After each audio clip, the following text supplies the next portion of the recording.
ಒಂದು ಹಳ್ಳಿಲಿ ಒಂದು ಬಾವಿ ಇರುತ್ತೆ. ಆ ಬಾವಿ ಒಳಗಡೆ ನೀರ್ ತೆಗಿಬೇಕು ಅಂತ ಕೊಡಪಾನ ಕೆಳಗಡೆ ಬಿಟ್ರೆ ಹಗ್ಗ ಕಟ್ಟಿ ಮೇಲೆ ಎಳೆದಾಗ ಕೊಡಪಾನನೇ ಇಡ್ತಿರ್ಲಿಲ್ಲ, ಬರೀ ಹಗ್ಗ ಮೇಲೆ ಬರೋದು. ಆ ಊರಿನ ಜನ ಎಲ್ಲ ಹೆದರ್ಕೊಂತಾರೆ, ಬಾವಿ ಒಳಗಡೆ ಬ್ರಹ್ಮ ರಾಕ್ಷಸ ಇದ್ದಾನೆ ಅಂತ ಹರಡಿತೆ ಎಲ್ಲ ಕಡೆ. ಆ ಊರಲ್ಲಿ ಒಬ್ಬ ಎಜುಕೇಟೆಡ್ ವ್ಯಕ್ತಿ ಇರ್ತಾನೆ, ನಿಮ್ ತರ ಊರಿನ ಜನಗಳ ಹತ್ರ ಬಂದವನು ಹೇಳ್ತಾನೆ, ನಾನು ಹೋಗಿ ನೋಡ್ತೀನಿ ಕೆಳಗಡೆ ಏನಿದೆ ಅಂತ, ನನ್ನನ್ನು ಹಗ್ಗ ಕಟ್ಟಿ ನೀವು ಕೆಳಗಿಳಿಸಿ.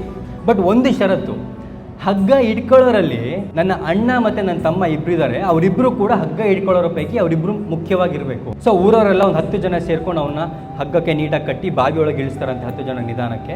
ಅವ್ನು ಕೆಳಗೆ ಹೋಗಿ ನೋಡಿದ್ರೆ ಕೆಳಗಡೆ ಒಂದು ಕೋತಿ ಕಪಿ ಚೇಷ್ಟೆ ಮಾಡ್ತಿರುತ್ತೆ. ಹಿಂಗೆ ಇವ್ರು ಕೊಡಪಾನ ಬಿಡೋದಕ್ಕೂ ಅದು ಕೊಡಪಾನ ಬಿಟ್ಬಿಡೋದು, ಕೆಳಗಡೆ ಬರೀ ಹಗ್ಗ ಮೇಲೆ ಬಿಡೋದು, ಕಪಿ ಚೇಷ್ಟೆ ಮಾಡ್ತಿದ್ರು. ಸೊ ಇವನೇನು ಮಾಡ್ದ, ಎಜುಕೇಟೆಡ್ ವ್ಯಕ್ತಿ ಗಾಬರಿ ಆಗಲಿಲ್ಲ. ಅವನ ಜೇಬಲ್ಲಿ ಒಂದು 4 ಶೇಂಗಾ ಕಾಳಿತ್ತು, ತೆಗೆದು ಆ ಕೋತಿ ಕೈ ಕೊಟ್ಟ. ಆ ಕೋತಿನ ನಿಧಾನವಾಗಿ ತಮ್ಮ ಭುಜದ ಮೇಲೆ ಹತ್ತಿಸ್ಕೊಂಡ.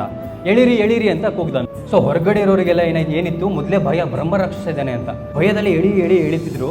ಅವ್ನು ಇನ್ನೇನು ಮೇಲೆ ಬರಬೇಕಾದ್ರೆ ಆ ಕೋತಿ ಮೇಲೆ ಹಾರುತ್ತೆ. ತಕ್ಷಣ ಇವ್ರ ಮನಸ್ಸಲ್ಲಿ ಏನಿತ್ತು, ಭಯ ಇತ್ತು. ಹೆದರ್ಕೊಂಡು ಎಲ್ಲರೂ ಹಗ್ಗ ಬಿಟ್ರು.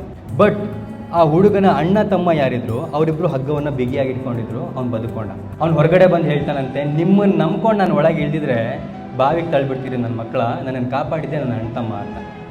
ನಮ್ಮ ಫ್ಯಾಮಿಲಿಯಿಂದ ದೂರ ಆಗಿ ಇನ್ಯಾರಿಗೂ ಹತ್ರ ಹೋಗ್ತೀವಿ. ಹೊರಗಿನವ್ರನ್ನ ನಂಬಿ ಬೇಡ ಅಂತಿಲ್ಲ, ಬಟ್ ನಿಮ್ಮ ಅಣ್ಣ ತಮ್ಮಂದ್ರನ್ನ ಹತ್ರ ಇಟ್ಕೊಂಡಿರಿ ಯಾವಾಗಲೂ ಕೂಡ, ಬಿಕಾಸ್ ಅವರೇ ನಿಮ್ಮನ್ನ ಕಾಯೋದು.